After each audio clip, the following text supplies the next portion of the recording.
Hello, it's Uncle Jim, and my son's putting that huge tool bench in he got at the thrift store, and so he's clearing out the garage and he's throwing stuff my way. I had to find a place for my tool cabinet, and then he's like, "Here you go."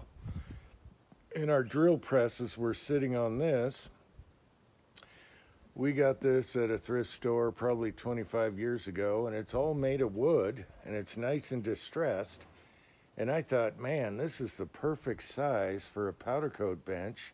I could put all my screens and pans in here, and it would cost us nothing. Or I could use it for the casting bench. Perfect height, perfect width, everything. However, some mice got into it. And in these drawers were like carburetors and clutches and gaskets for small engine parts. And the mice got in there and really messed up that top drawer and pooped all in the drawers. And so, my son's like, "Let's just burn it." And I'm like, "No, it's a perfect spot next to my powder coat oven and the perfect height." So I think I'm going to take the time and just clean it out, maybe spray some bleach in the drawers, let that dry, and I wish I had some sanding sealer. I'd get that all done in one day, 2 coats. I wish I had my lacquer pot, but I don't anymore. That would be done in minutes. So I'm just going to try and do this on the cheap and use whatever I have left in the garage, polyurethane, thin it down, make a sealer, and do that and see what happens. I don't care if it's distress. I prefer distress looking furniture. So now for cleaning it out, and I'll show you what the problem is. All right, so the mice got in from underneath because the bottom is open, and they climbed up and made little nests in here, and they used some of my air cleaners for nesting, and I'll show you what I'm talking about. This is the worst drawer.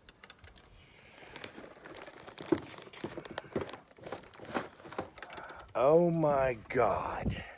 Oh my God! Don't even talk. This was still a good bench press bench. All right, so now I got to go through all this, deal with mice poop and all this stuff. And this is the worst drawer. I think after that we're not too bad. We do have mice poop, so I'm going to clean all that out, blow everything out, and debating on spraying a little bleach and water in the shelves, let them dry in the sun, quickie sand, and then seal all these shelves so there's no more rat poop crap. All right, so at least the last drawer ain't so bad. Got some clutches in there, some chain, belts, and a neat gas tank. We got to put on a mini bike somewhere. I forgot about this guy. That is awesome. All right, anyway, it's cleanup day, aisle 3. Okay, it's time for a quickie refinish for the powder coat bench. And it's nice and distressed from all the drill presses and all the stuff we did to it over the years. And so I just put it on the orbital sander with 80 grit. That's right, 80 grit. I want it distressed looking. And that's all I'm gonna do. Just hit it with the sanding sponge after, just lightly. Do the rails, do this and the faces, and that's what I'm working on today. And everything is super quick. Sanding sponge, 80 grit orbital, done. Air compressor, bam.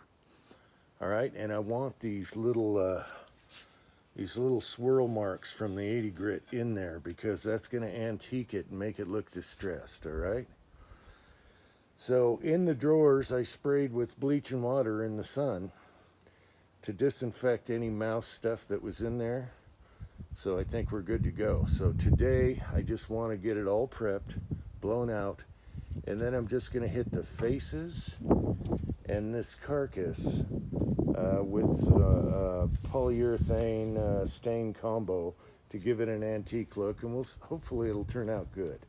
I want it distressed because I'm going to beat on this thing. I just want it clean. All right. Meanwhile, I have a hummingbird in the garage. Where are you? You hear him? And if he doesn't come out to the light, I ain't got time for him. Okay, here's the new compressor hose I'm testing out because the Harbor Freight ones suck. And someone said, oh, good luck reeling that in. That's going to be a bear.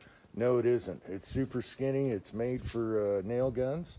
And so it's really easy to work with, at least in the summer. We'll see if it gets stiff in the winter, but I am digging this little tiny line here.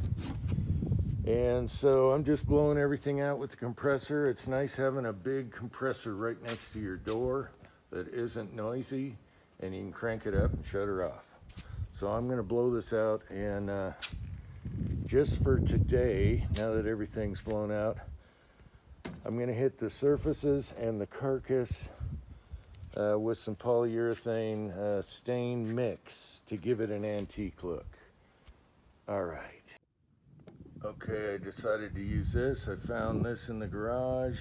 I have some left, and it is called Gunstock 231. How about that? Guns and 231, yes.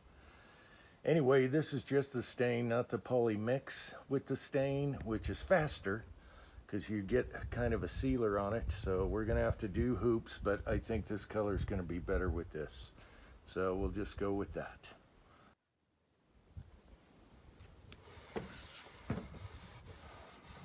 Okay, usually I'll use like a brown sock or a black sock in case you got fuzz bunnies. That's a little tip trick for you guys there. That way the fuzz bunnies blend right in. But today I'm using a Cabela sock. All right, so we make sure we get in the nooks and crannies. Get our edges.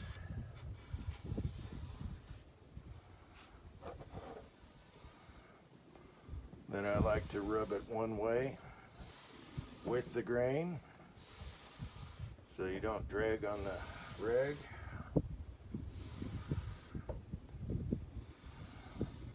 There you go.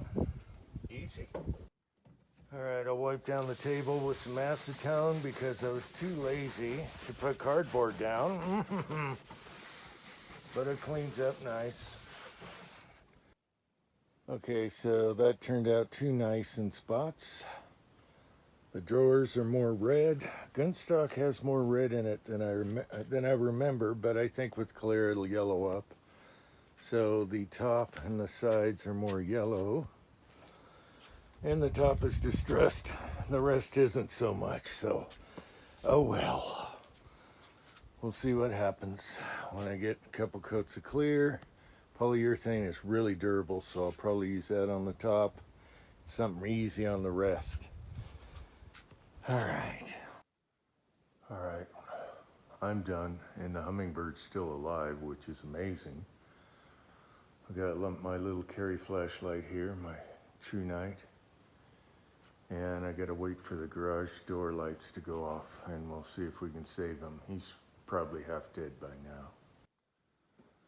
There's a little one battery LED light which works really well. But now he's not making any noise, so I don't know where he is. There he is. Do you see him on the wire right there? Right there. See him? Let me try and close up. See him? There he is, right there. Usually they'll die quicker than this. If you turn the lights down, turn them off, they'll come down to the ground, but he's still staying right there. The saga continues, otherwise I'll end this video for now. So I opened the door and he got in the house. Cat. No, cat, no. Holy crap. Okay, that was weird. Usually they'll only last about an hour in a hot garage and they need their sugar. And that little sumbitch was in there for like 3 hours or more. I edited my video and I go open the door and he comes flying in the house. He must have engine blood. Engine blood. And he survived the cat. So now I'm running around the house with this stool trying to catch him because he's up on the ceiling and everything. And I catch him on a chandelier and grab him, try and give him a little sugar water, and then let him go. So there you go. That is that's the toughest hummingbird we've had yet. He must have engine blood. So there's that. How was your day? Not only that, my editor on the editing was all screwed up. It wouldn't take, and that might have saved the bird right there. Otherwise, it would have been on YouTube and I'd have a dead bird on the floor. Funny how life works. Until next time, thanks for watching.